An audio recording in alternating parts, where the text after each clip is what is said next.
Activos todos. Bueno, buenas tardes a todos los que nos acompañan. Es un gusto para nosotros en este primer webinar de la Federación Mexicana de Asociaciones y Colegios de Endoscopía Ginecológica. Es muy importante para nosotros en esta época del año hacer este webinar por dos motivos. Uno, porque nuestro congreso, nuestro 22 Congreso Internacional de la FEMEC, pues tuvo que ser aplazado hasta el próximo año por la pandemia del COVID. Y entonces la fecha de hoy sería el día en que concluiría este congreso. Entonces, para nosotros es significativo estar aquí. Y en segundo lugar, pues porque vamos a hablar de un tema que está muy vigente, que es precisamente la laparoscopía en tiempos de COVID.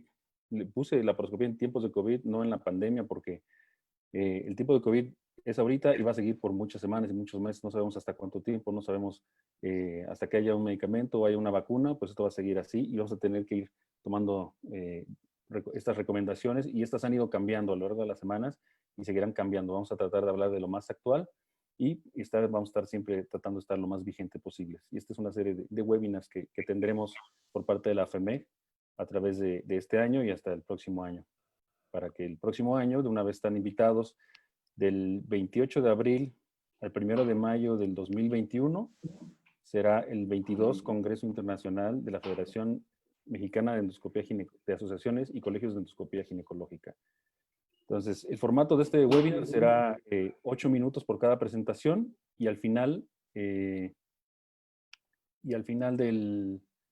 mismo habrá unas conclusiones de 2 minutos y luego se abrirá 10 minutos de preguntas y respuestas. Perfectamente bien. Ok. El doctor Luis Fernando García Rodríguez es ginecólogo laparoscopista de Monterrey. Él es el presidente ejecutivo del Congreso, el 22 Congreso Internacional de nuestra federación, que se realizará el próximo año, como les dije. El doctor Guillermo Corona Barce, él es expresidente de la Federación Mexicana de Asociaciones y Colegios de Endoscopía Ginecológica. Él es ginecobstetra y laparoscopista y trabaja en el Instituto de Perinatología. El doctor Armando Menocalta Bernier, ginecólogo laparoscopista de Morelia, muy conocido por ustedes, y él es vicepresidente actual de la FEMEG. El doctor Sergio Villalobos Acosta, él es laparoscopista también ginecobstetra del Hospital Español. Él fue presidente de la AMEG y es el presidente ejecutivo del último congreso internacional que tuvimos en la Riviera Maya, muy exitoso. Y el doctor Oliver Cruz Orozco, es ginecobstetra, laparoscopista, jefe de laparoscopía del Instituto Nacional de Perinatología. Entonces, si estamos listos, le doy la palabra al doctor Guillermo Corona Barce. Él va a hablar de qué operar y qué no operar en tiempos de COVID. Entonces, problema, y yo voy a seguir con la parte que me corresponde. La parte que me corresponde es una introducción para hablar un poco de lo que es el virus COVID y las consideraciones de equipo de protección y de quirófano que se recomiendan usar hoy en día. No sé si se escucha. Sí, se escucha muy bien. Fuerte y Ok. claro, doctor. Perfecto.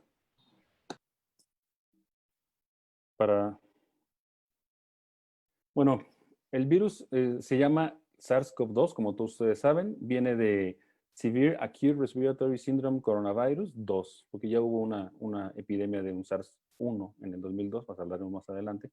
La enfermedad que causa es COVID-19 por Coronavirus Disease 2019.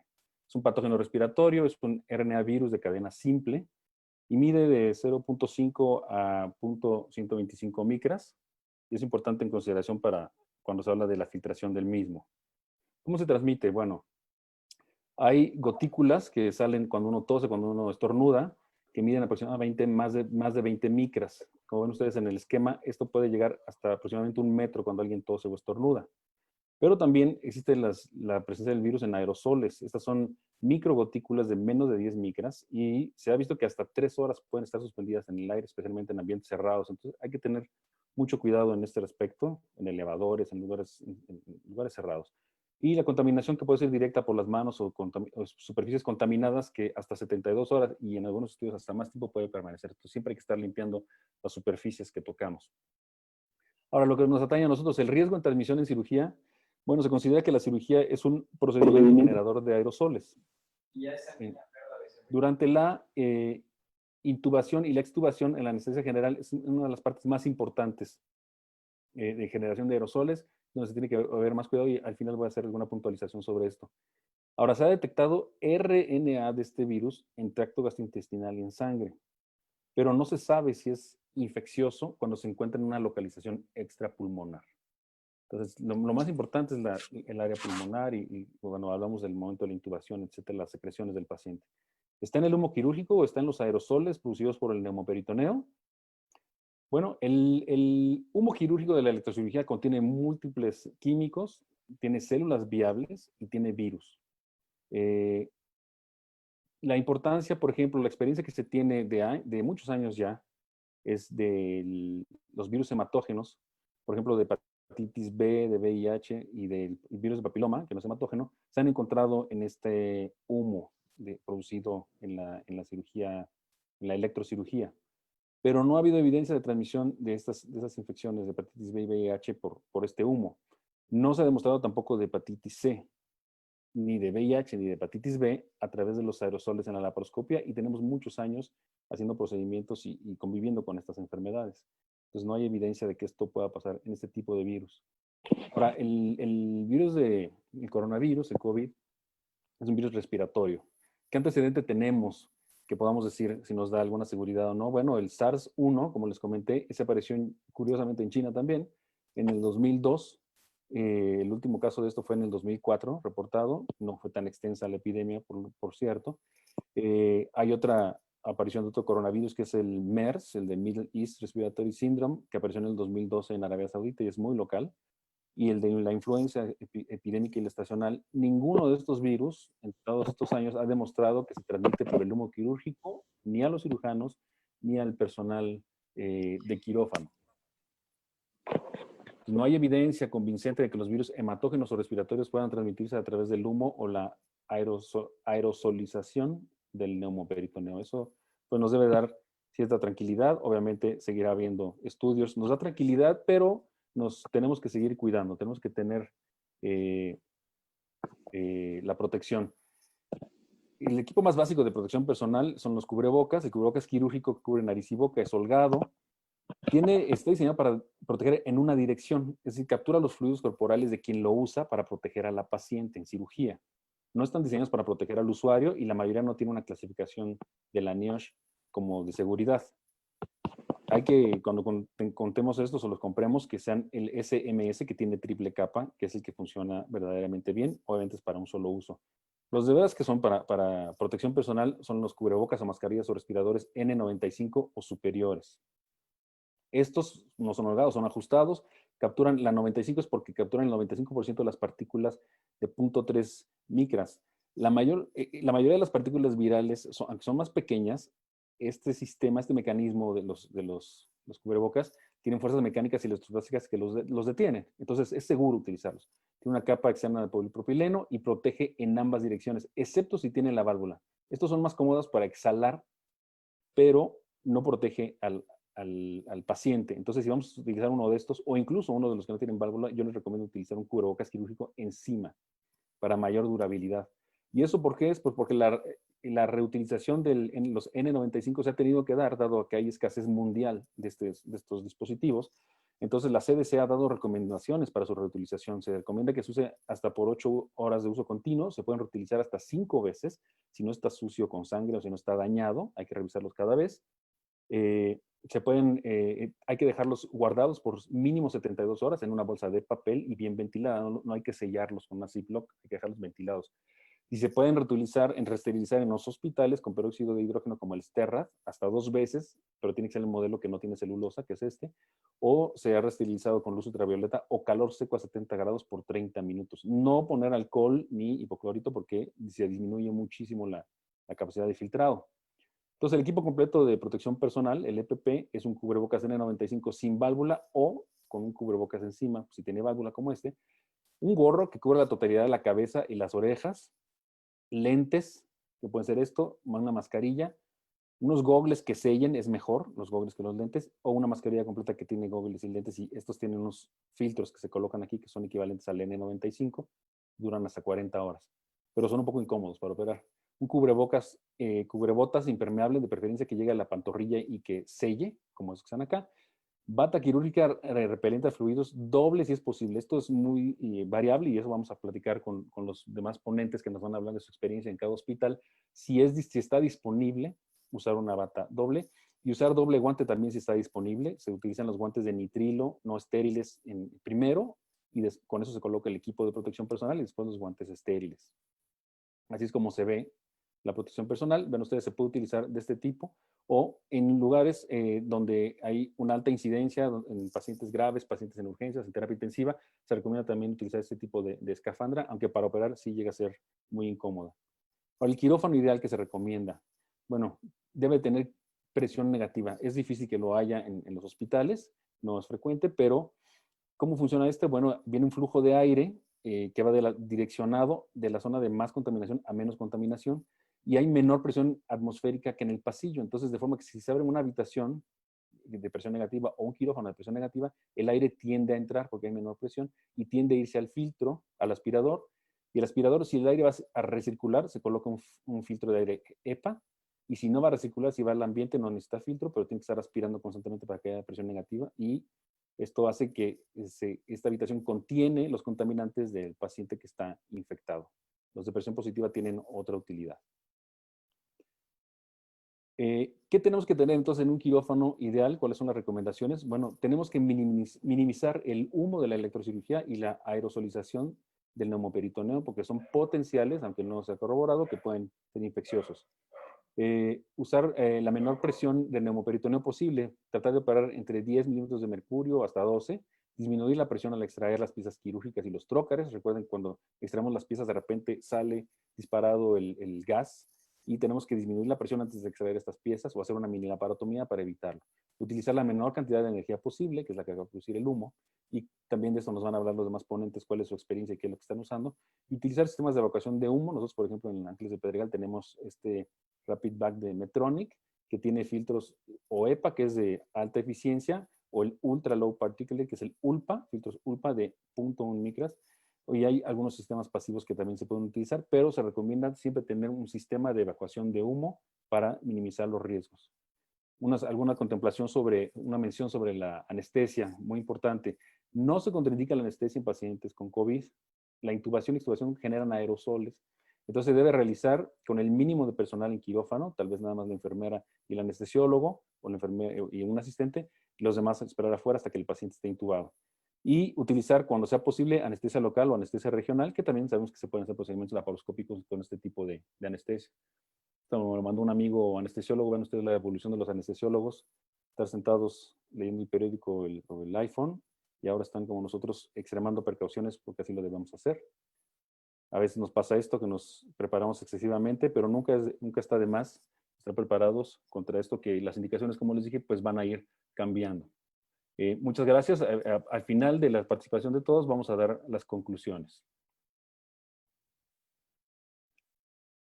A continuación, quiero saber si está listo el doctor Corona. No sé si me podrían comentar. Si no, vamos a abrir la parte. Le está marcando un error su computadora, doctor. Estoy tratando de ayudarlo. Ok, entonces vamos a darle la palabra al doctor Oliver Cruz. Él nos va a hablar. El doctor Oliver Cruz, el doctor Luis Fernando García, el doctor Menocal, el doctor Villalobos nos van a hablar de su experiencia en cada uno de sus hospitales. Adelante, Oliver. ¿Sí me escuchan? Sí, te escuchamos. Muy buen día. Antes que nada, un saludo a todos mis queridos colegas, amigos en estos momentos difíciles. A todos nos gusta operar. Y pues muchas gracias por esta gran idea, Leonel, y a todos los miembros de la federación. Un abrazo y pues mi solidaridad con todos ustedes, sus pacientes y sus familias. Básicamente, lo que quiero tocar es el tema de la perspectiva del Instituto Nacional de Perinatología.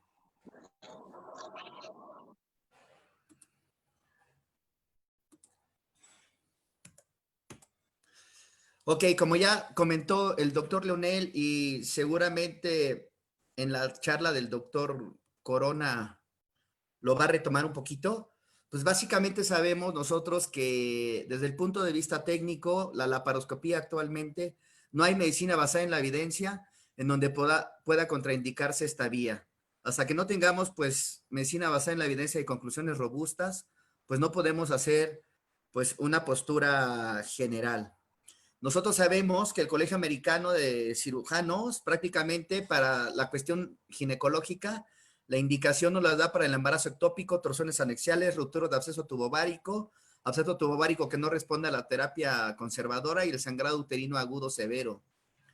Y pues también sabemos que nosotros durante el procedimiento quirúrgico, todos los procedimientos que son invasivos de las vías donde hay mucosas, sobre todo respiratorias, en este caso son riesgosas para la producción de aerosoles. Y nosotros en la laparoscopía, sobre todo con el CO2 y el uso de energía que nos genera precisamente aerosoles.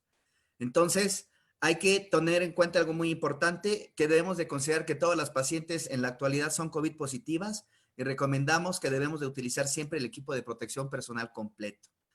El Royal College nos dice que lo idóneo, pues generalmente podemos preferir lo que es la laparotomía. No hay una evidencia mayor en el riesgo de transmisión durante la cirugía laparoscópica si usamos equipo de protección personal. 29% de los casos van a tener producción de virus y replicación en las heces. Por lo tanto, las operaciones que involucran el intestino, generalmente que son potenciales durante la cirugía ginecológica, que tengamos que abordar el intestino como en endometriosis severas y esas cuestiones, pues se deben de dejar para en otra ocasión. Y todas las asociaciones prácticamente nos dicen que no hay evidencia disponible de que se sugiera que estos virus respiratorios se puedan transmitir por una vía abdominal, en este caso por la laparoscopía. ¿Cuáles son las ventajas de la laparoscopía? Pues la mínima invasión, la recuperación rápida, menos dolor, la magnificación de los campos, las cicatrices pequeñas y la mejor contención del humo.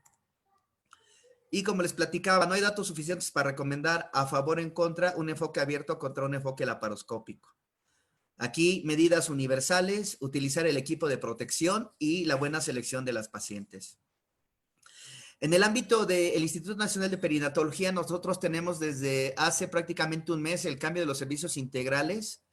Entonces, ellos pues tienen 45 días para equipar el hospital y por esa razón nos cayó como anillo al dedo esta temporada de COVID porque hemos suspendido las cirugías debido a esto.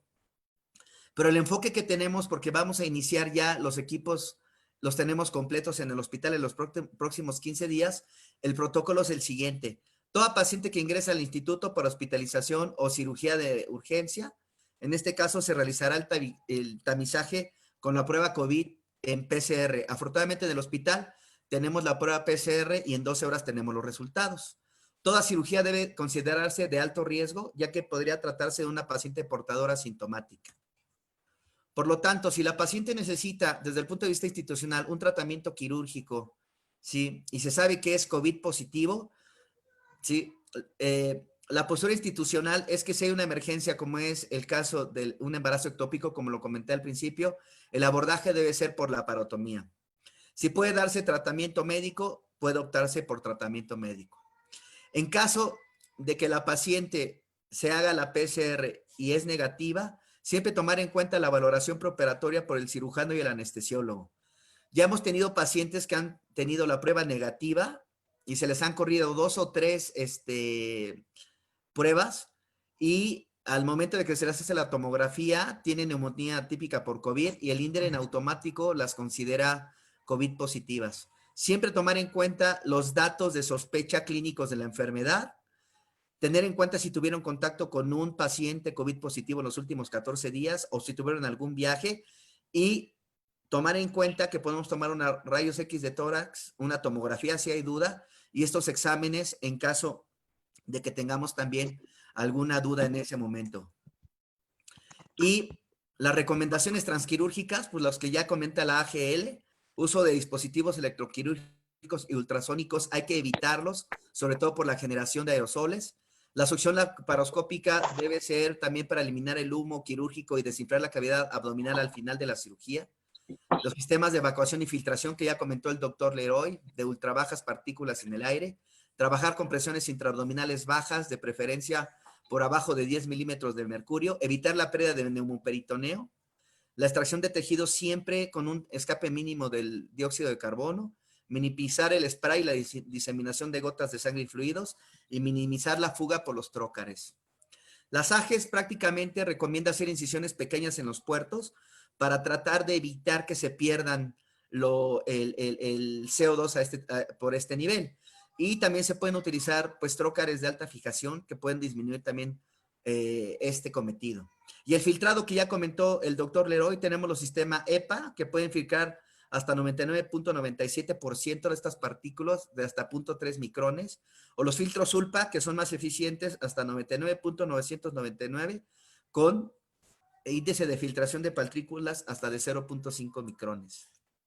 Y la gran pregunta, ¿se transmite o no se transmite por aerosoles? No podemos saber, pero tenemos que tomar en cuenta que toda la paciente potencialmente puede transmitirnos el COVID, y lo más importante, al menos, es la protección del equipo médico. Tenemos un lema ahí en el hospital, nos dicen los epidemiólogos: primero el equipo de protección personal, la protección del personal de salud y después la urgencia. Tener en cuenta que la aerosolización de las partículas virales se pueden presentar cuando utilizamos energía. Debemos de evitar la liberación repentina del CO2 al abrir los puertos. Hay que tener en cuenta el intercambio no hermético de instrumentos y utilizar extractores a través de incisiones abdominales o vaginales durante la cirugía. Yo quiero tomar en cuenta estos tres sistemas. Tenemos, como ustedes saben, sistemas pasivos y sistemas activos para la evacuación. Caso por esta casa comercial, tenemos este sistema que tenemos los dos, tanto pasivo, en donde podemos conectar al trocar estos filtros que son ULPA y que prácticamente tienen la capacidad de filtrar virus del VIH, hepatitis y al parecer el virus del COVID. Recuerden, no hay estudios donde comprueben esto, pero la teoría y con la experiencia, como decía el doctor Leroy, nos lleva a que esto puede ser seguro. Y también tiene un sistema de succión activo en donde nosotros con un pedal podemos succionar directamente también con filtros que van desde el insuflador hasta la zona de la succión y el bote en donde se van a capturar todas las partículas y el líquido, y nuestra succión directa también para hacer un circuito completo. Y los filtros ULPA que les decía. Este otro sistema de esta casa comercial donde tenemos los dos tipos de filtrado, y esto lo podemos utilizar para cirugía abierta, cirugía laparoscópica. Y este otro sistema también, que es muy sencillo desde el punto de vista que no se necesita tanta cuestión y únicamente lo conectamos y nuestro filtro debe quedar por arriba de donde está el trocar, y también nos lleva a un 99.999 de efectividad para partículas de hasta el 0.1 micrones. Y esto tenemos que tomarlo en cuenta porque esto está en el mercado aquí en México. Este artículo de nuestros colegas brasileños, donde ellos utilizan filtros que son ELPA, básicamente, es algo muy rústico, donde colocamos en nuestro trocar de salida un equipo de venoclisis y lo colocamos a estos filtros que los podemos obtener prácticamente de los ventiladores. Y estos son EPA y tienen también la capacidad de filtrar partículas virales, como habíamos comentado anteriormente. Les quiero pasar este. Usamos la insuflación a presiones bajas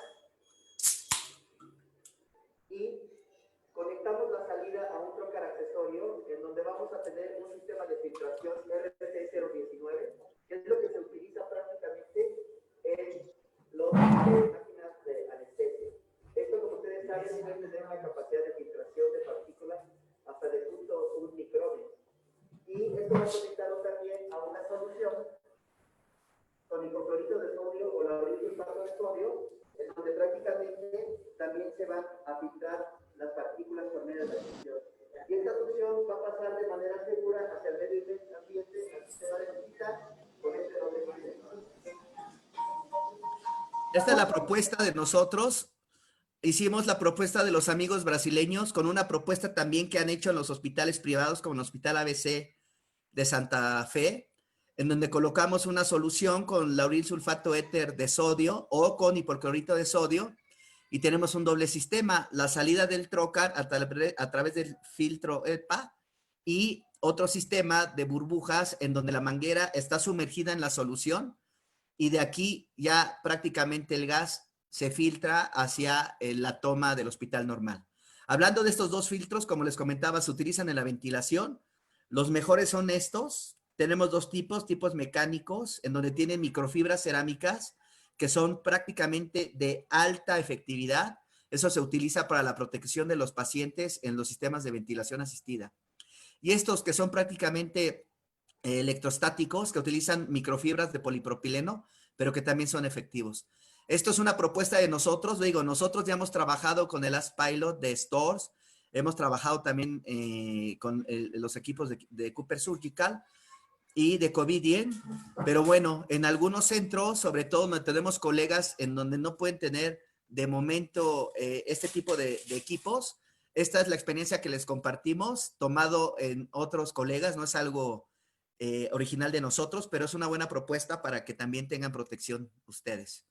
Y hablando del sistema de extracción, nosotros recomendamos sacar prácticamente todo el gas y utilizar el sistema de extracción seguro, ya sea extraer las piezas a través de la cicatriz umbilical con estas bolsas que son hasta de 6.500 mililitros, y con eso pues no nos exponemos también a los aerosoles.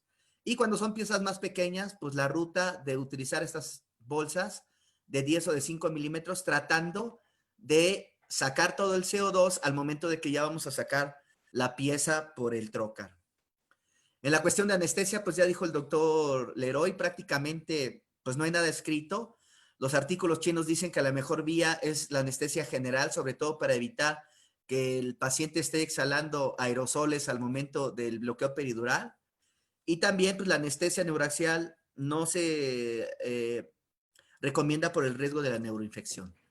Nosotros entonces, como les platico, consideramos a todas las pacientes COVID positivo utilizar estas medidas, equipo de protección personal completo, traje, si tenemos la prueba positiva, pues usar el Tyvek, usar sus máscaras N95, escafandras, y proponemos para el manejo de las pacientes el protocolo ERAS, ingreso de la paciente el mismo día de la cirugía, que tenga al menos ayuno de 2 horas de líquidos, hay que darle una solución con carbohidratos al menos 2 horas antes de la cirugía, también para prevenir la catabolia prolongada, evitar el uso de opioides de larga duración, retiro temprano de sondas y catéteres, iniciar la vía oral 4 horas posteriores a la cirugía y dar el egreso hospitalario 6 horas posteriores al procedimiento, para mantener a la paciente prácticamente el menos tiempo en el hospital.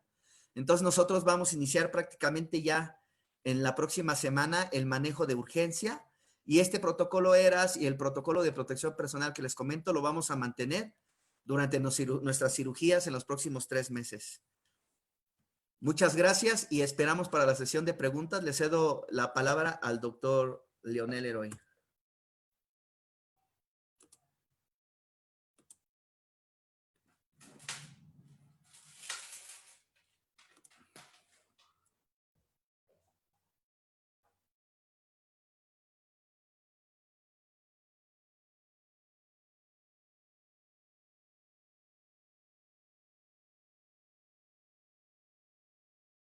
Doctor Leroy, active su micrófono, por favor. A continuación, el doctor Luis Fernando García Rodríguez, presidente ejecutivo del 22 Congreso Internacional de la FEMEC, nos hablará de su experiencia en Monterrey. Adelante, Luis Fernando.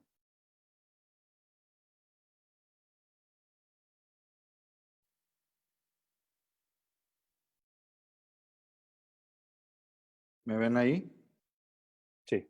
Ok, está mi presentación. Bueno, muchas gracias a todos. Veo que hay mucha gente conectada. Espero que estos casi 300 personas que tenemos en la audiencia los esperamos el próximo año aquí en la ciudad de Monterrey. Les teníamos reservado un gran clima en estos días, pero pues desafortunadamente COVID-19 hizo de las suyas. Y así como COVID-19 hizo de las suyas, pues nosotros también tenemos que adaptar nuestra forma de trabajar. Y como bien lo dijo Leonel, no solamente durante esta pandemia, sino quizá de aquí en adelante tenemos que adaptar nuestra forma de trabajar para los siguientes meses, incluso años, ¿verdad? Bueno, ya han mencionado qué tipo de cirugías deben y no deben hacerse o no se recomiendan realizar en nuestros hospitales. Aquí en el estado de Nuevo León, en cuanto a la cirugía electiva, el Diario Oficial de Nuevo León el 15 de abril emitió un comunicado en el que textualmente lo leo, dice: derivado de la contingencia sanitaria de COVID-19, se suspende temporalmente la programación de cirugías selectivas y ambulatorias, salvo situaciones de urgencia, como ya lo han mencionado los otros profesores, en todos los hospitales públicos y privados. Esto ya tenemos prácticamente 2 semanas y 2 días de que por orden del gobierno del estado, las cirugías selectivas han sido suspendidas. Y bueno, en los hospitales donde tengo el privilegio de prestar mis servicios, en TecSalud desde el 15 de abril se siguió esa recomendación y TecSalud tiene en este momento, cuenta con 2 hospitales. Uno lo convirtieron en hospital COVID, el cual es el Hospital San José, y el otro, el Hospital Zambrano Elion, es un hospital no COVID. Entonces, tratamos en la medida de las posibilidades y de la capacidad, que todos los pacientes COVID positivos se concentren en el Hospital San José. Así se concentra el equipo de expertos, se concentra el equipo de protección, todo en un solo hospital y se disminuye el riesgo. Y en el otro servicio médico de servicios del ISSSTE-León, de servicios médicos estatales, desde el 20 de marzo recomendamos nosotros solamente programar urgencias, también por un tema de ocupación, de optimizar la ocupación de camas, que es algo que también debemos nosotros contemplar ante la posible llegada. Veo que en Ciudad de México ya están algunos hospitales rebasados. Aquí en Nuevo León todavía hay cierto margen de maniobra, entonces desde entonces se tomaron algunas medidas al respecto. Y en cuanto a la cirugía de urgencia, bueno, la controversia ha sido en estos últimos meses, como muchas cosas han sido controversia. En 3 meses o 4 meses se han publicado más de 3,000 artículos que hablan de COVID y realmente muchas de las conclusiones son recomendaciones por grupos de expertos. No hay guías clínicas aún, son guías clínicas vivas, por ahí oí ese término, las cuales pueden ir cambiando día a día conforme vayamos teniendo más información, sobre todo de países que a lo mejor van en esta época de pandemia un poco más avanzados. Y la controversia inicial en cuanto a la cirugía ginecológica es si debemos hacer la laparotomía o la laparoscopía. Ya hablaron acerca de unos aspectos generales de uno y otro abordaje. Sin embargo, bueno, les voy a platicar un poco lo que estamos haciendo aquí en la ciudad de Monterrey. Lo número 1, tenemos que individualizar mucho el caso. ¿Y qué quiero decir con esto? Bueno, tenemos que ver con qué paciente nos vamos a tardar el menor tiempo posible en quirófano. No es lo mismo una paciente con un índice de masa corporal de 40 que una paciente con un índice de masa corporal de 19. Entonces tenemos que ver qué paciente podemos tener menos tiempo en el quirófano, según el caso clínico, según sus comorbilidades, y qué paciente podemos también mandar a su casa antes, independientemente si es COVID o no positivo. Ahorita vamos a ver esas situaciones específicas. Tratamos, como bien lo mencionó Oliver, de implementar el protocolo ERAS para tratar de hacer los procedimientos quirúrgicos ambulatorios para también optimizar las camas de los hospitales.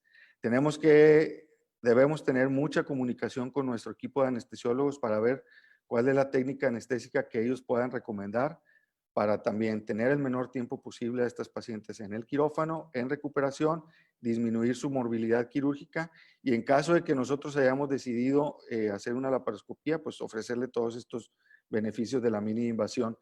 Hay que recordar que muchas de las urgencias ginecológicas pueden resolverse de forma rápida, quizá con menos personal dentro del quirófano, a través de una mini laparotomía en una paciente con un índice de masa corporal adecuado. ¿Qué hacemos acá en nuestros hospitales? Bueno, les hacemos prueba COVID a todas las pacientes que van a ingresar a cualquier procedimiento quirúrgico en el hospital. Incluso las pacientes embarazadas que seguimos programando para cesáreas selectivas, les hacemos una prueba COVID antes y se han identificado casos positivos en pacientes asintomáticas que quizá estas sean las más peligrosas. Y como bien lo menciona Oliver, pues debemos tener la alta sospecha y a todas manejarlas como si fueran positivas hasta no demostrar lo contrario. Y conocer y utilizar el equipo de protección personal adecuado según el resultado.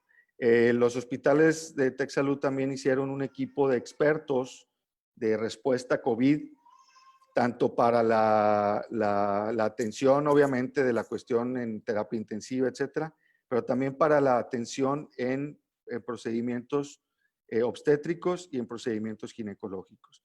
Y este equipo tiene la gran capacidad de que, bueno, ya han estado familiarizados con el tema de colocarte y retirarte el equipo de protección personal, con las rutas de movilización dentro del hospital. Y obviamente, pues entre más sistemático se haga un procedimiento, los resultados son menores. Y nosotros como médicos tenemos la libertad de podernos apoyar en este equipo de respuesta COVID quirúrgica para, uno, si no queremos nosotros o algún médico no quiere exponerse porque tenga alguna comorbilidad, sea por su edad, etcétera, no quiera exponerse a este riesgo de contagio.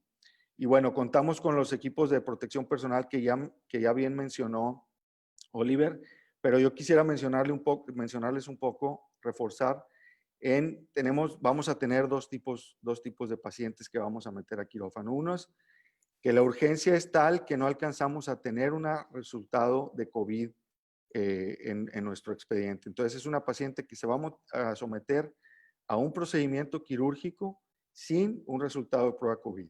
Con ella necesitamos este equipo de protección personal, que son lentes de protección, mascarilla N95, un primer par de guantes de nitrilo o vinil, gorro quirúrgico, bata impermeable, un segundo par de guantes que ya es los guantes quirúrgicos y botas desechables.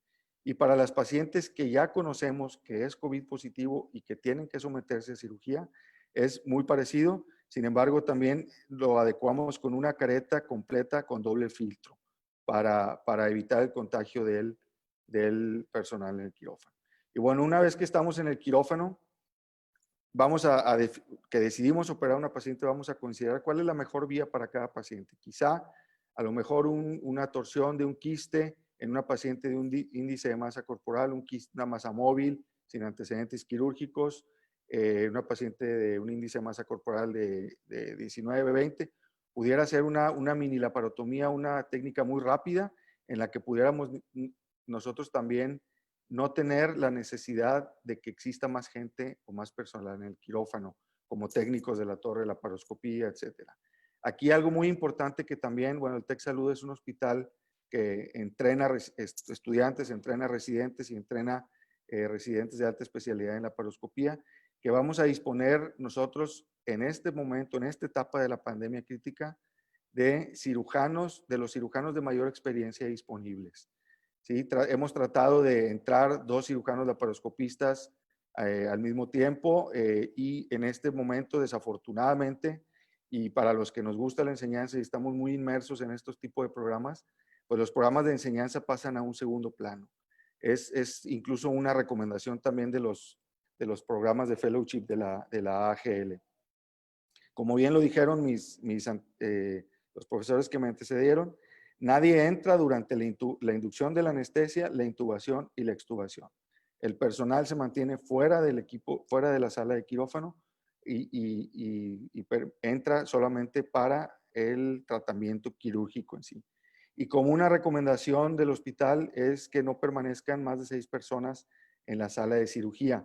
Entonces, aquí debemos considerar que si los servicios de laparoscopía de muchos hospitales cuentan además con 1 o 2 técnicos que mueven las torres, conectan cables, conectan neumoperitoneal, etcétera, pues pudiéramos nosotros considerar esto, sobre todo en una paciente de alto riesgo, y no exponer más gente de la que por la naturaleza del caso se va a exponer a estos riesgos. Entonces es una recomendación. Definitivamente puede haber casos en los que se necesite más gente, pero la recomendación es esa.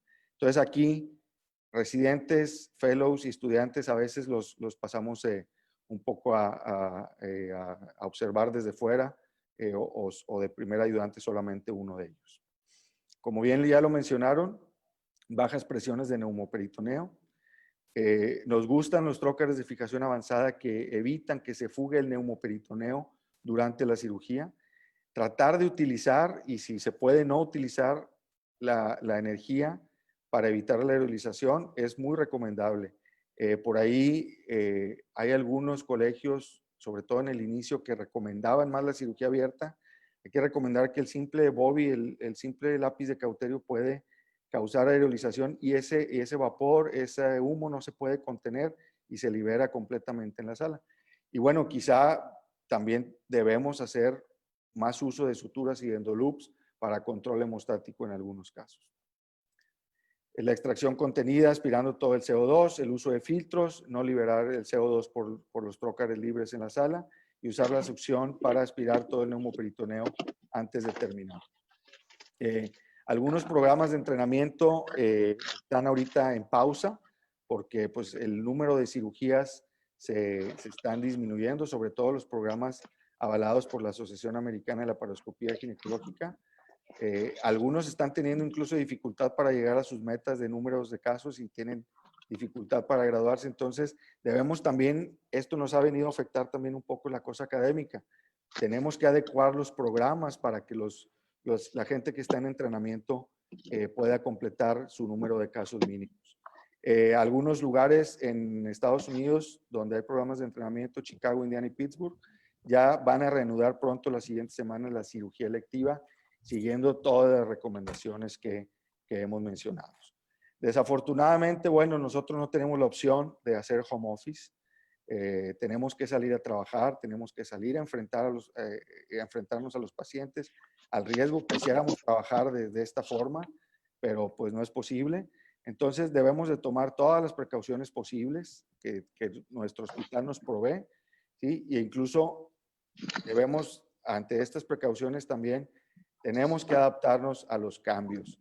Esto es muy cambiante, conforme va avanzando el tiempo y se va conociendo más acerca de la pandemia, de las vías de contagio, se conoce más acerca de las medidas precautorias y probablemente vayamos a regresar a nuestra práctica habitual más pronto que tarde, pero debemos de adaptarnos a los cambios que esta pandemia nos ha traído en muchos sentidos y la cirugía no está excluida en esto. Entonces, quizá nuestra forma de operar va a cambiar de aquí en adelante.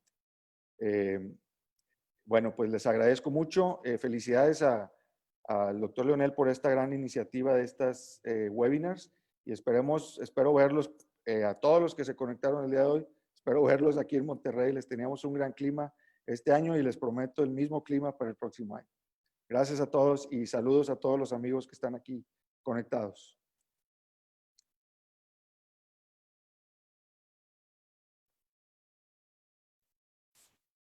¿Me escucho? Sí. Sí, a continuación, muchas gracias, Luis. Excelente.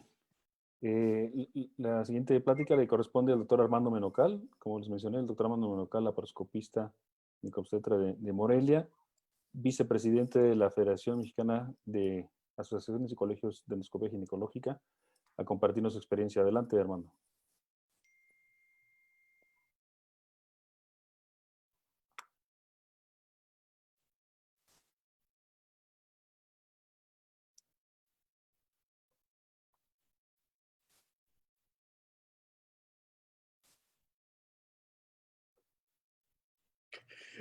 Hola, ¿me escuchan? Sí. Ya nos escuchamos todos. Bueno. Sí, claro. Ok. Muy buenas tardes. Soy el doctor Armando Menocal. Soy el profesor titular del curso de alta especialidad en la ciudad de Morelia, Michoacán. Y encantado de oírlos a todos, saludarlos a todos. Y bueno, la postura de nosotros, o la postura que tenemos aquí en Morelia es prácticamente la misma que en todos lados, ¿no? No tenemos nada, no hay nada, realmente no hay, como dijo Luis Fernando, no hay unas guías como tal para el manejo de estas pacientes. Más sin embargo, pienso que tenemos de cierta manera miedos infundados, porque toda la vida hemos trabajado la laparoscopía y hemos trabajado con la aerolización y muchas cosas, ¿no? La verdad es que es definitivo que las ventajas que tiene la cirugía laparoscópica en relación a la cirugía abierta es de todos nosotros conocida y de todos los que nos dedicamos a la cirugía de mínima invasión entendemos esto. Y bueno, yo creo que lo más importante es este miedo que tenemos del contagiarnos todos en este ambiente quirúrgico por el humo quirúrgico, ¿sí?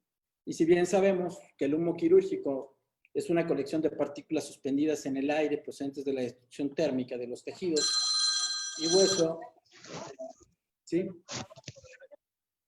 Y bueno, hay diferencias entre humo quirúrgico y la columna de humo, ¿sí?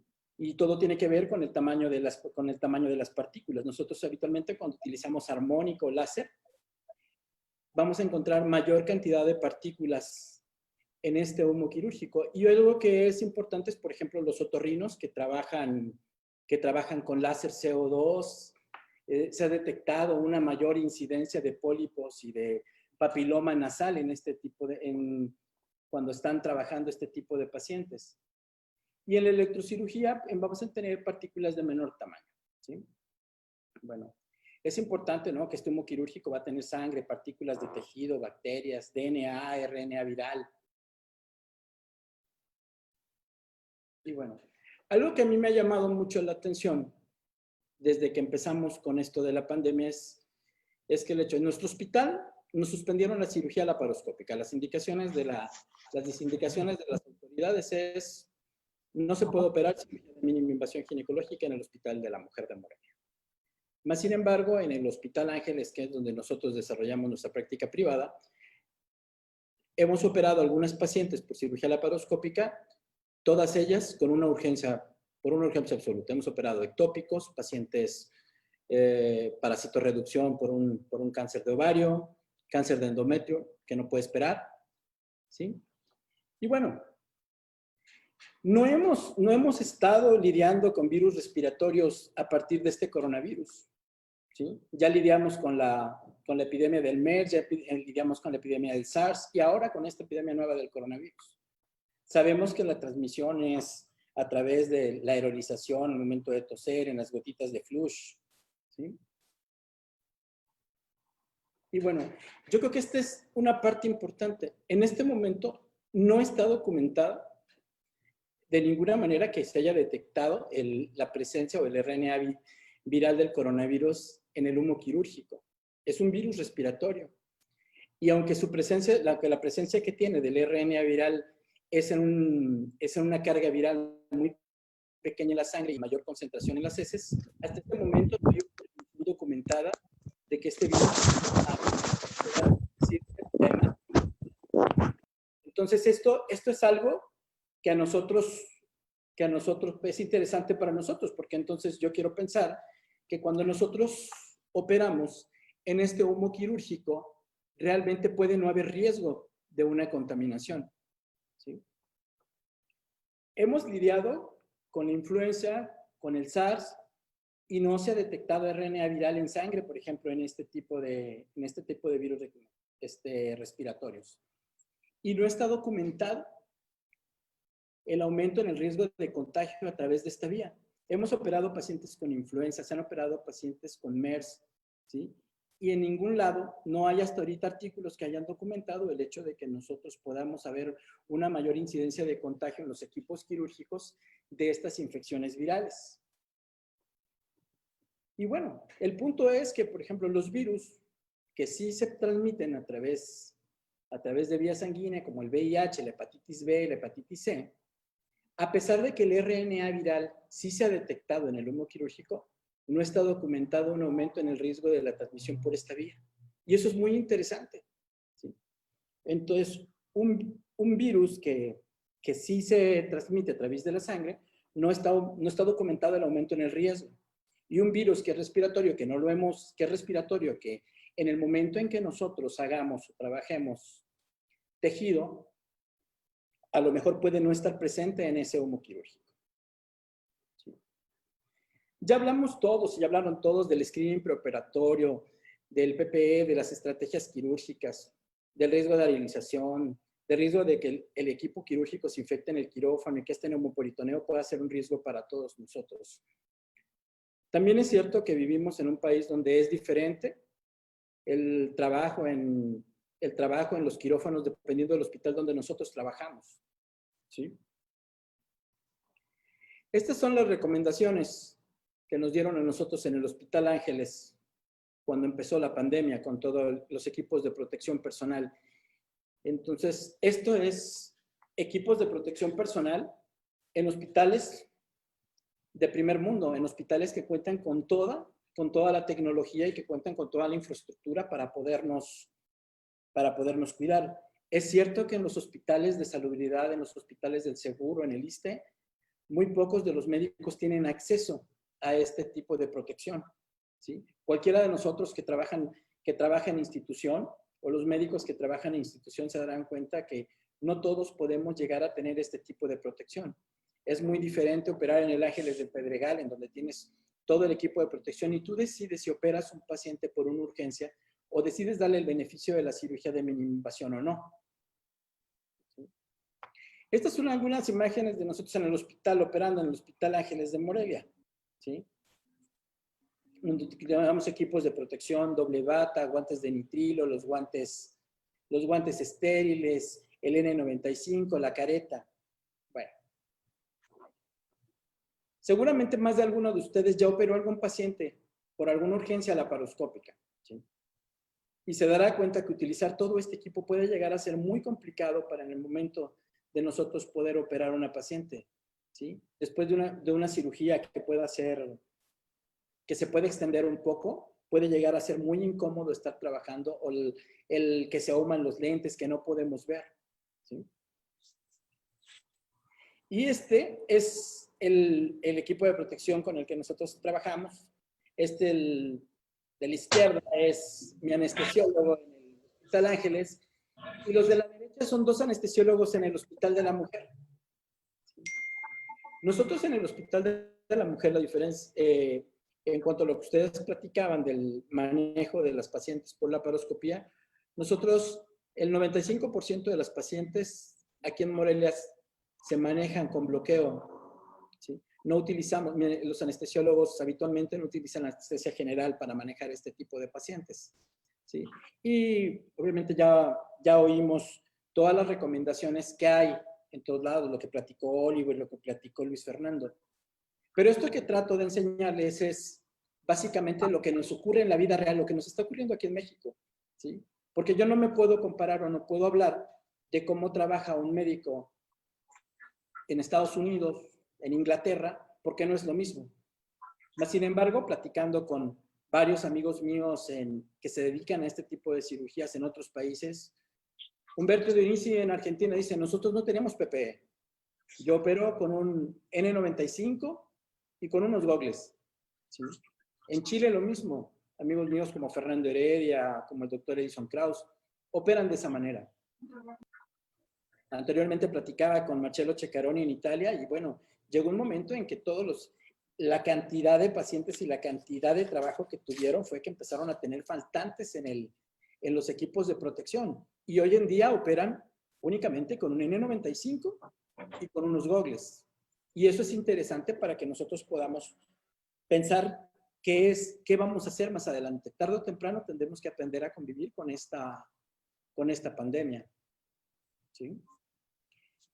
Nosotros aquí en el Hospital de la Mujer somos y aquí en Morelia somos un hospital donde hacemos mucha histeroscopía. Esta es una histeroscopía en el consultorio el día de hoy, ¿sí? Utilizo un N95, utilizo unos gogles de protección, ¿sí? Creo que no deberíamos de suspender cuando estamos haciendo consulta los procedimientos tomando las medidas adecuadas. Y bueno, este es el hospital donde nosotros trabajamos, en el Hospital de la Mujer de Morelia. Hoy contamos con un quirófano de última tecnología que acabamos de inaugurar, o que se inauguró hace poco menos de 5 semanas. Y pues tenemos un quirófano parado desde hace 5 semanas porque no podemos hacer cirugía de mínima invasión por indicación de las autoridades del hospital. Y las fotografías de abajo son mis médicos residentes, los anestesiólogos del hospital, en la forma real como nosotros trabajamos en el hospital. Y bueno, obviamente, las recomendaciones para operar cirugía endoscópica o una laparotomía en estos tiempos, siempre va a ser la valoración individual de cada caso. ¿Sí? Siempre trabajar con cirujanos expertos y en quirófanos adecuados. Los equipos de protección personal serán de acuerdo al hospital donde trabajas y si cuentas o no con el recurso para poder usarlos. El screening de COVID, pues bueno, nosotros en el Ángeles sí podemos hacérselo a las pacientes que hemos operado se ingresan un día antes y se les hace el screening para COVID, pero en el Hospital de la Mujer no podemos hacerlo. Y aún así tenemos que entrar a operar a esas pacientes, aunque no estamos operando laparoscopía, pero sí estamos operando cirugía abierta. Creo que es recomendable siempre trabajar con bajas presiones de CO2, pero no de hoy, sino de siempre. ¿Sí? Aspirar el CO2 antes de la extracción de piezas es algo que debemos haber hecho desde siempre, no de ahora. ¿Sí? Entonces, nosotros lo que creemos es que tenemos que adecuarnos a las necesidades de cada hospital, a las necesidades de cada paciente, este país donde nosotros trabajamos. Creo que es muy, muy recomendable, porque digo, no tenía ni sentido poner los sistemas de evacuación de humo y los filtros. No contamos con ellos aquí en Morelia. ¿Sí? Yo creo que pocos hospitales cuentan con este sistema de evacuación y de filtración. Pero si nosotros tomamos en cuenta que durante muchísimo tiempo hemos operado pacientes que seguramente tuvieron VIH, que seguramente tenían hepatitis B, que seguramente tenían hepatitis C, más de alguna paciente operamos teniendo influenza. Y la verdad es que nunca se ha documentado el hecho de que a pesar de que estas pacientes tuvieran estas patologías, hubiera un mayor riesgo o nos hubiéramos contagiado alguna infección viral. ¿Sí? Y eso es importante, porque a lo mejor al tener o al estar enfrente de un virus desconocido, el miedo nos ha puesto en una posición donde no supimos qué hacer. Mas, sin embargo, creo que la experiencia que hemos tenido a lo largo de todos estos años de hacer de cirugía de mínima invasión pudiera ser un motivo para el cual nosotros pudiéramos determinar qué paciente se puede operar por laparoscopía, qué paciente se tiene que hacer por laparotomía.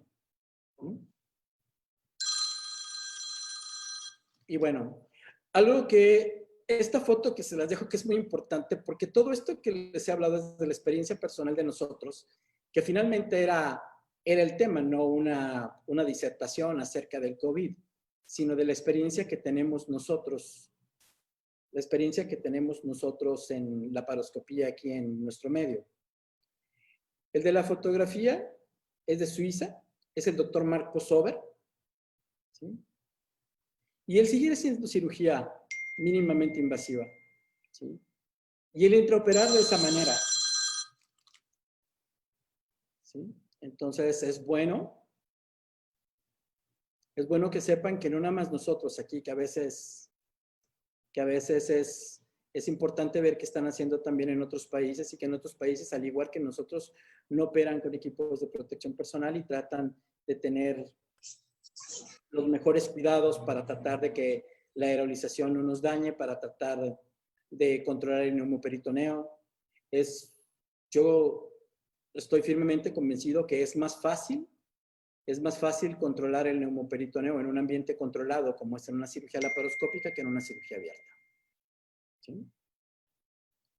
Bueno, pues esa es más o menos la postura de nosotros por acá.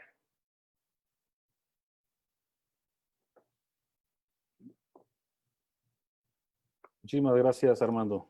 Excelente.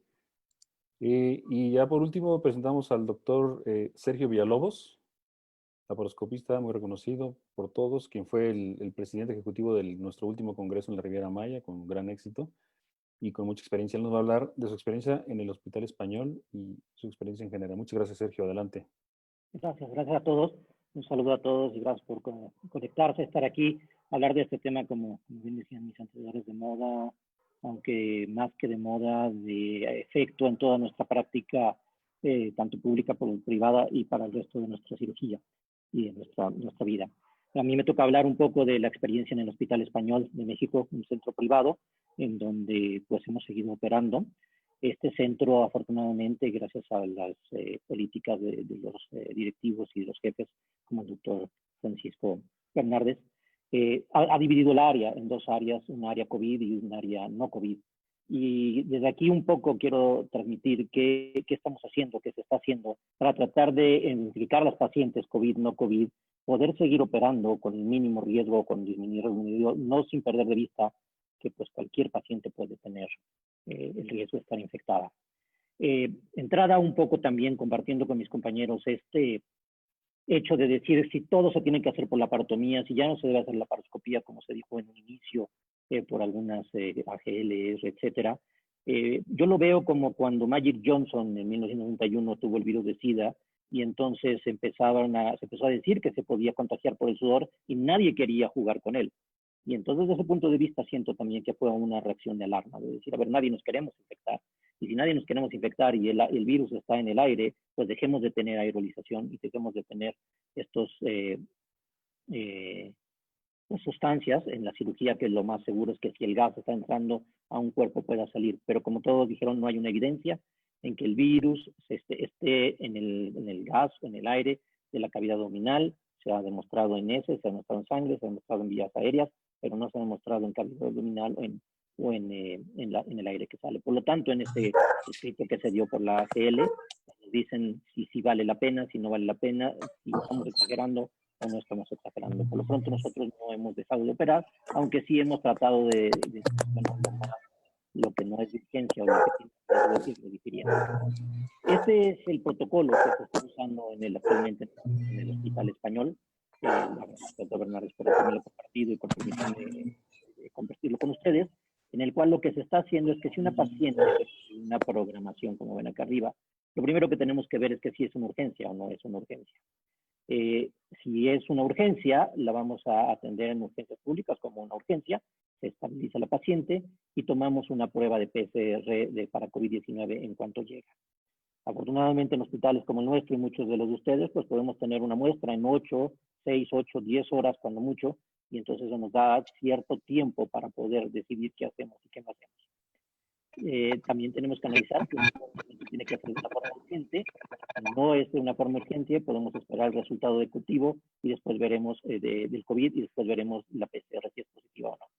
Pero si sí es urgente, tenemos que ver si es realmente un riesgo vital inminente. Si sí, se realizará el procedimiento en un quirófano normal, como los que tenemos, con las medidas de precaución, como las que ya hablaron mis compañeros, con todo el equipo. Pero si no es urgente, esperaremos el resultado del PCR y si este resulta negativo, el PCR, si este resulta, lo tenemos, la prueba es positiva, se tratará como una paciente COVID y el procedimiento se realizará en cirugía ambulatoria, que es donde tenemos nuestra área COVID y donde podemos saber que estos pacientes van a tener la atención y los médicos que están atendiendo ahí también tendrán toda la protección. Si la prueba es negativa, se podrá pasar al área no COVID, en el cual el procedimiento se podrá realizar con un equipo como el que comentaba ahorita Armando, unos gogles, una máscara N95, una buena bata desechable, unos guantes de protección, con lo necesario, pero sin exagerar y sin gastar equipo de más. Si no tenemos el resultado de esa prueba PCR, pues haremos la cirugía en el área COVID de quirófano y una vez que terminemos la cirugía, que se hará con todas las medidas de protección, esperar el resultado COVID.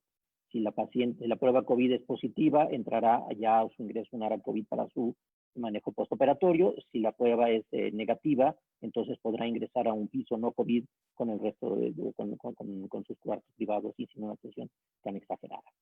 Regresándome un poco al resultado de la prueba COVID, si la prueba COVID es positiva desde un inicio, bueno, si tenemos la prueba COVID desde un inicio y es positiva, ingresará a un área COVID desde un inicio, se dará la valoración preparatoria en esa área COVID por los médicos, con todo el protocolo de protección que se ha estado hablando para tratar de evitar la contaminación hacia los médicos y se realizará el procedimiento en esa misma área, con el área que ya se conoce COVID y la paciente permanecerá en el área COVID hasta que mejore tanto de la cirugía como del proceso COVID. Si la paciente es negativa para la prueba COVID, podrá ingresar a un piso no COVID, hacer su valoración completa y realizar el procedimiento como una paciente externa con las vigilancias, con las medidas de precaución que platicamos sin exagerar.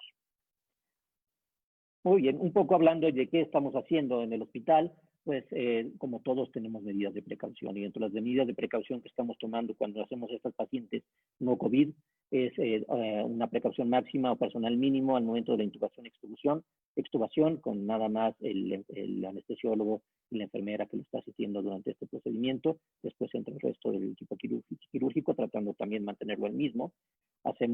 Utilizamos neumoperitoneo a baja presión, entre 10 y 12, tratando de no subirla más, a menos solamente en momentos como a la entrada, tratando de evitar la lesión, pero después bajarla y mantenerla en un flujo bajo. Desde la entrada tenemos un sistema de succión, de buena succión, el cual esta succión va a pasar a un filtro y después a un recipiente con una bolsa contenida y con un desinfectante para que todo el contenido que salga de la cavidad, tanto aerosoles como sangre, como soluciones, pues queden ahí contenidas y no vayan al exterior. Un poco hablando de lo que hablaban de los trocas de gratificación, también en lo personal nos gustan, los usamos de mucho tiempo, pero ahora les encontramos mayor utilidad, y la mayor utilidad que le encontramos es precisamente este globito que ven ahí, que este globito lo que hace es que una vez que entra el trocar, se infla, se pega a la pared evitando que fugue el gas, y desde el punto de la parte externa tiene otra ruedita que lo presiona contra el abdomen. Entonces tienes un doble contenido de la fuga de gas, uno externo y uno interno, con lo cual lo que nos hemos dado cuenta es que la posibilidad de tener fuga de aerosoles es menor y va disminuyendo. La segunda cuestión que utilizamos actualmente es que, como todos sabemos, este humo que se produce cuando utilizamos una energía, en este caso es un Thunderbird, que tiene razón, puede ser un poco más de humo, un poco más de realización, pueden hacerse suturas o tratar de hacer disección con menor energía, con modo bipolar. Pero cuando lo presionamos, lo que hacíamos anteriormente es hacer una chimenea, es decir, abrir un trocar y que se drenara ese CO2, ese gas con todo y el humo, tratando de mejorar la visión y no empañarnos y no tener algo que nos afecte. Lo que estamos haciendo actualmente, aparte de dos formas, una es a través de la succión, ir succionando y cauterizando al mismo tiempo para tratar de que sea ese humo, esa energía, se aspire directamente con el aspirador y no tengamos mucho tiempo. Y la segunda, instalamos este dispositivo muy casero, muy de casa, muy hecho ahí, pero que funciona. Y es algo parecido al sello de agua, parecido a lo que dijo Oliver, uno de los trocas a través de un venoset, lo llevamos hasta esta entrada y lo metemos hasta una solución clorada, una solución con cloro, que tiene más o menos 2-3 centímetros, y el tubo lleva hasta el final. Después, ya sea que lo mandemos al aire ambiente o lo conectemos a la succión, que no es bien lo que hacemos, a la succión, igual con su otro contenido, lo que hacemos es que con la presión del CO2 intraabdominal y la succión, el CO2 pasa a esta solución, burbujea, en teoría el virus se inactiva en esta solución clorada y sale el aire limpio, y con eso es un filtro casero, es un filtro adaptado en el momento, pero que funciona o que puede disminuir los riesgos. Otra de las cuestiones que estamos haciendo es lo que hablábamos al momento de extracción de las piezas. Y al momento de extracción de las piezas, sabemos que, por ejemplo, en esto que es una esterectomía que se hizo por sangrado, una hemorragia aguda, que estaba sangrando y tenía miomas intracavitarios y otro de la esterectomía, el momento de extraer el útero puede ser un momento de liberación de CO2 masiva o abundante, por lo cual lo que hacemos es que a través del succionador, al momento de salir el útero, tratar de disminuir la presión intraabdominal, disminuyendo el CO2, cerrando la entrada del CO2 y tratando de extraerlo para que no tengamos una salida masiva o expulsiva de gas. Y lo segundo que hacemos es que una vez que sale el útero, como van a ver a continuación, tratar de hacer una salida controlada y dejarlo en la vagina, de tal forma que el mismo útero nos sirve de sello para que el CO2 no esté saliendo, no tengamos que poner un guante, no tenemos que estar entrando, saliendo, sino al momento de dejarlo ahí disminuimos. Lo mismo sucede a veces con otras piezas, como hablaba Oliver, que las podemos sacar en forma contenida. Por último, hablar de cómo extraer el neumoperitoneo, y pues lo que hacíamos antes es que nada más desinflábamos y retirábamos y que el CO2 saliera por todos los agujeros, era más rápido. Actualmente lo que hacemos es que una vez que decidimos ya terminar nuestra cirugía, desinflar alguno de los globos y con el aspirador disminuir el neumo hasta el máximo posible, donde podamos ver sí que no están sangrando nuestros puertos, poderlos extraer sin sangrado. A veces no es tan fácil, pero con eso también disminuimos de la aerolización en la salida brusca de ese neumoperitoneo de la cavidad abdominal a través de las incisiones, que también las hacemos pequeñas para tratar de evitarla. En el cloroporro principal, lo que hacemos una vez que ya aspiramos todo el CO2, nada más le quitamos nuestro capuchón, no hacemos maniobra de valsalva para tratar de quitar todo el CO2, preferimos que la paciente tenga un poquito de dolor o malgia a estarlo liberando. Por último, como conclusiones, pues todavía hay mucho que aprender del COVID-19, no hay nada 100% seguro. Todos estamos aprendiendo al mismo tiempo y como decía Armando, pues la experiencia que puede ser en Suiza, en Italia, en Brasil, en Argentina y la nuestra, pues todas suman y podemos llegar a algo. Pero siempre vale la pena tomar en cuenta todas las medidas de protección mientras tenemos más evidencia y tratar y aprendamos a convivir con este virus. Muchas gracias. Y gracias a todos por conectarse. Ojalá les haya sido útil. Muchísimas gracias, Sergio. Muy interesante. Yo quisiera, voy a tomar un momentito para poner mi pantalla, nada más. Para dar en 2 minutos. ¿Sí se escucha? Sí, se escucha bien. Ok. Conclusiones y abrimos 10 minutos para preguntas y respuestas. Les pido que las manden a mi chat, por favor, y pues seleccionaré, tratar de seleccionar las que puedan.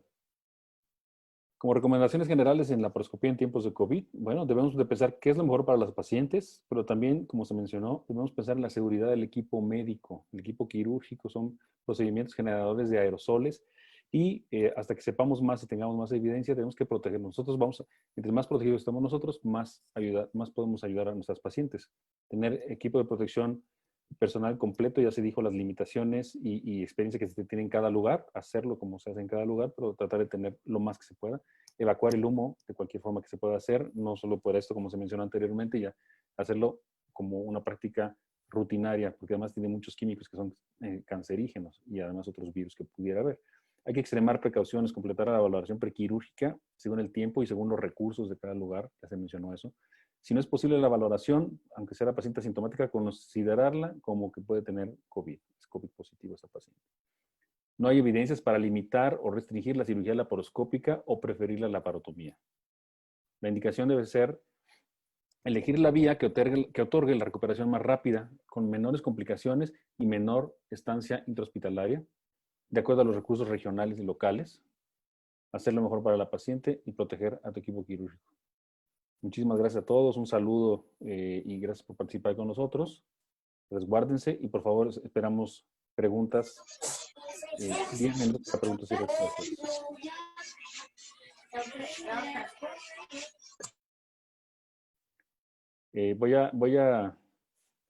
Tengo aquí alguna anotada, esta es abierta para todos los panelistas, si me están escuchando. Pregunta la doctora María Alejandra Brito de México, si alguien ha tenido algún caso que no haya sido diagnosticado con COVID y que se haya complicado posoperatoriamente. Que se haya diagnosticado posoperatoriamente con COVID.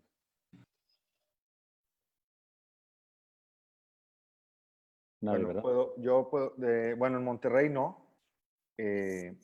Por ahí salió una publicación creo que es el New England, de que la cirugía electiva en pacientes con COVID, diagnosticado o no diagnosticado, elevaba la mortalidad hasta un 30-40%.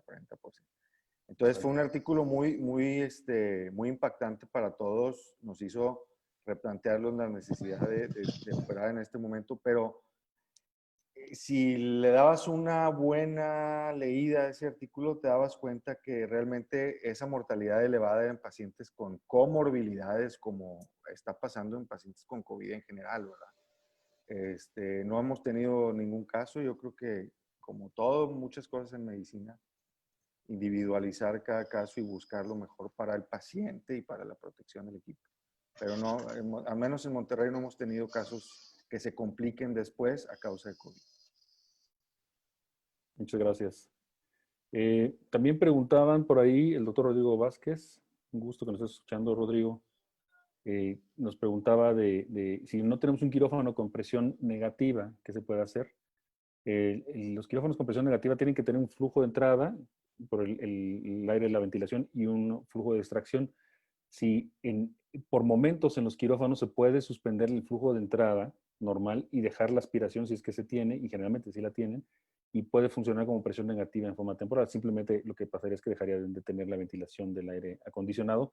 Es una forma de hacer que la presión esté negativa y que si se abre la puerta de quirófano tienda a entrar el aire o en las habitaciones que son de presión negativa, y que se tienda a ir por la aspiración. Lo importante es que la aspiración, si va a recircular en el hospital, tiene que tener un filtro EPA. Si no tiene esto, si no se puede hacer, no se recomienda. Y si va a salir a la calle, sí se puede hacer, aunque no tenga filtro. Vamos a ver alguna otra pregunta. Nos están... Perdón. Lionel. Sí.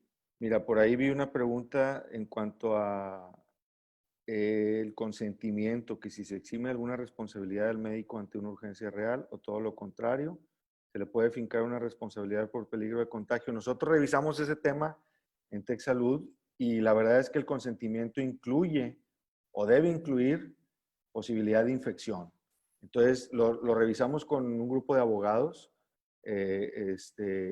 y incluye la posibilidad de infección, incluye este tipo de infecciones. Entonces, en teoría, un consentimiento, si cumple con los puntos de la norma oficial mexicana de los detalles que debe tener, debe incluir la infección trans o postquirúrgica y abarca esa protección del consentimiento.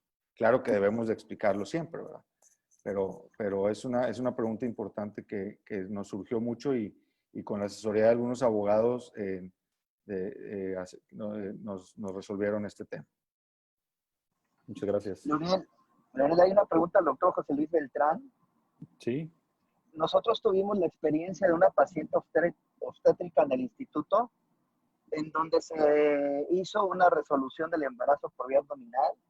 Y obviamente, pues al pasar por el filtro se le hicieron todas las preguntas, la exploración física, y prácticamente a las 24 horas del procedimiento quirúrgico empezó con fiebre.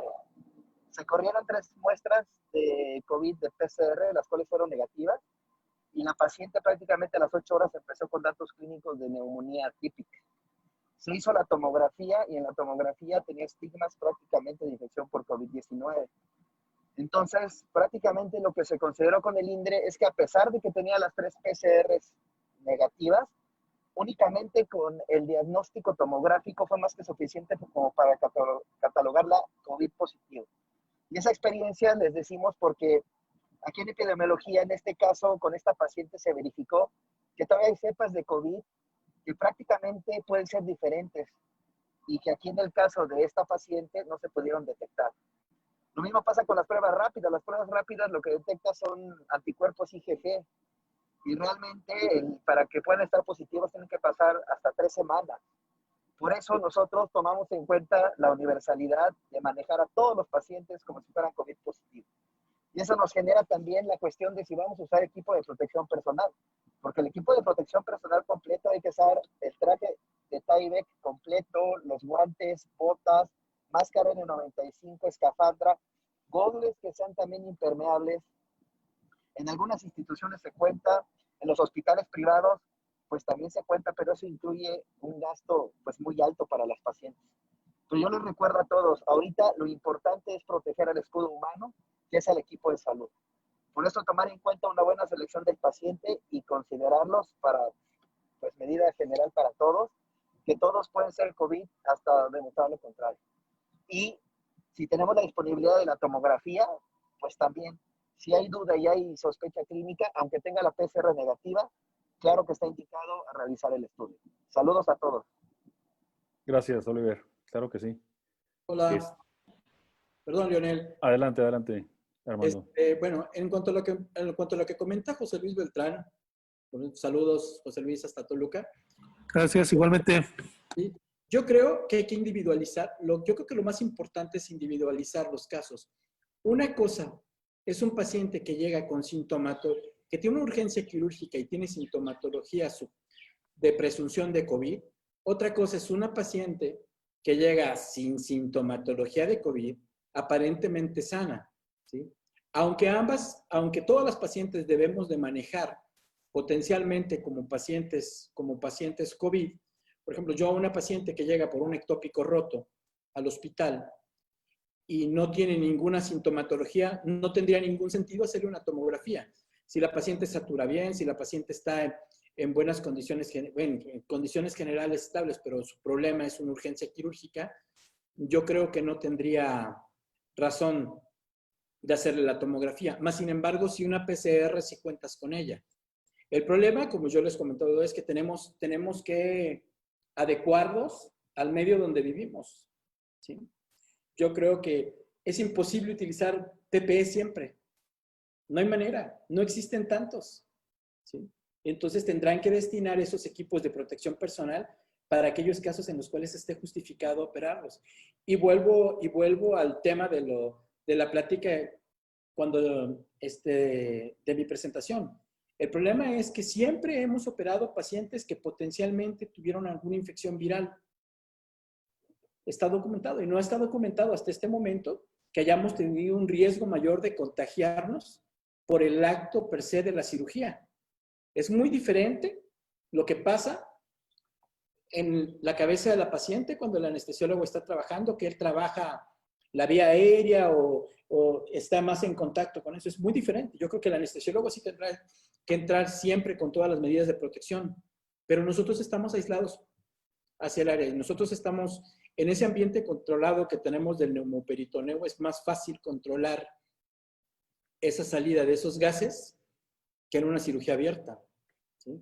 Yo creo que al final del día, lo que decía Luis Fernando, y me parece muy cierto, hasta ahora no tenemos ninguna guías, no tenemos nada de medicina basada en la evidencia. Todo son recomendaciones personales de cada uno de nosotros en base a las experiencias de cada uno de los centros y en base al miedo que tengamos de operar o no operar, ¿sí? El problema es que tarde o temprano vamos a tener que operar. El problema es que tarde o temprano todos tienen que acostumbrarse a vivir con este virus, ¿sí?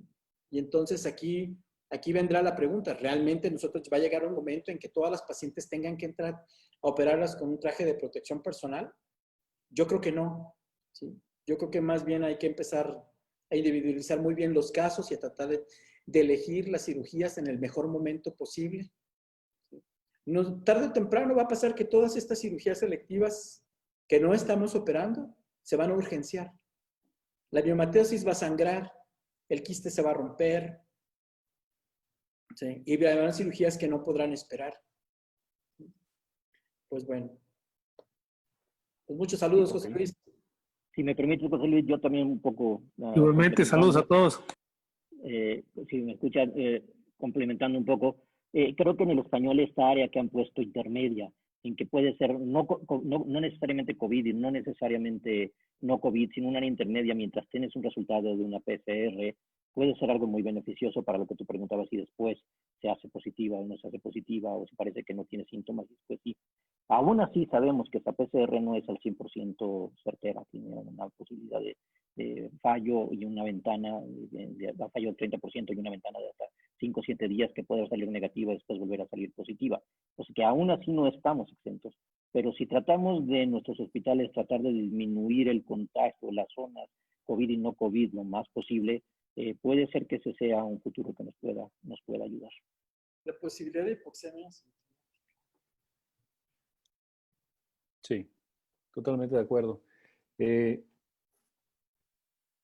También nos preguntan, bueno, era una insistencia que preguntaban si el equipo, hablando de nuevo del equipo de protección personal, y se tratar a todos, pregunta el doctor Omar Dueñas, saludo Omar, a todos los pacientes como COVID o si no tienes la prueba y si es suficiente la mascarilla N95 y los lentes de Goggles, pues bueno, lo mínimo que se debe recomendar es que la bata sea impermeable, por lo menos que usar las botas y usar una cobertura de la cabeza y que abarque las orejas, que los Goggles de preferencia que sellen, aunque a veces son incómodos y se pueden empañar también, y la mascarilla. Si la paciente no es COVID, no tiene síntomas, pero vamos a considerar que todas lo fueran. Una paciente que sea sintomática, sí tienen que extremar precauciones, por lo menos usar doble guante y todo lo que se mencionó. Pero si no es sospechosa siquiera y si las pruebas han salido negativas, con esa protección es suficiente, pero sí el N95, ese sí es básico, aunque sea un poquito incómodo para la cirugía. No sé si alguien más quiere hacer alguna. Estoy aquí leyendo las preguntas. No sé si alguien tiene por ahí. Y bueno, completar ahí, Leonel, algo muy importante que no debemos perder de vista es optimizar el recurso, ¿verdad?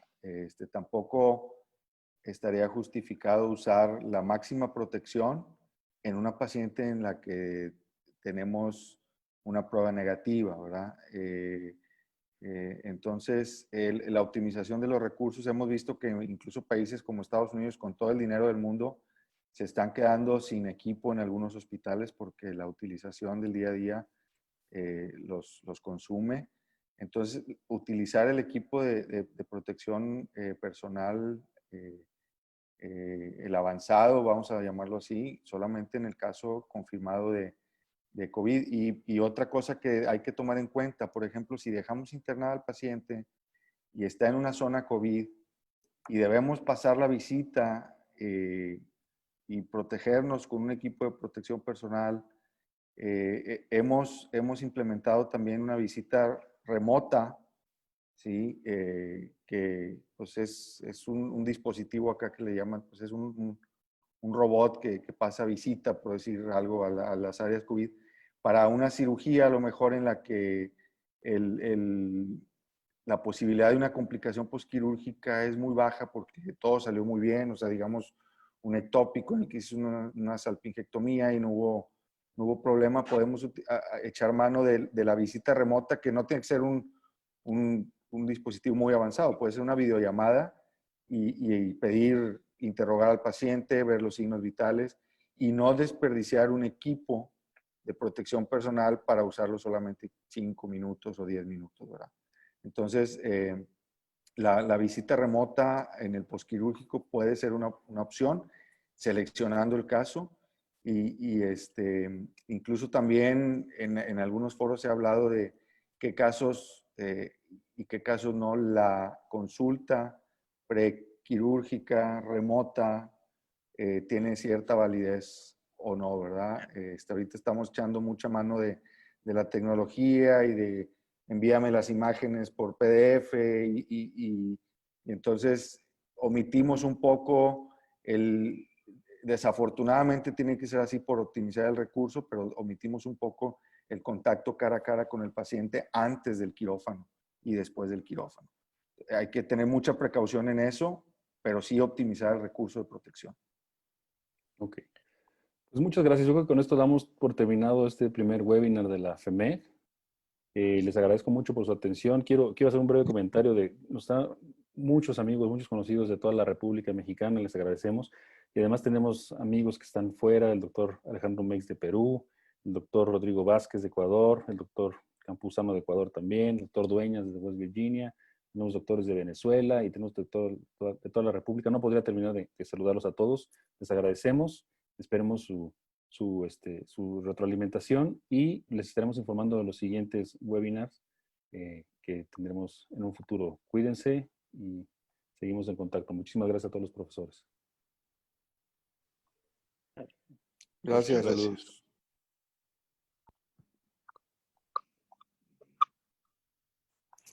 Muchas gracias.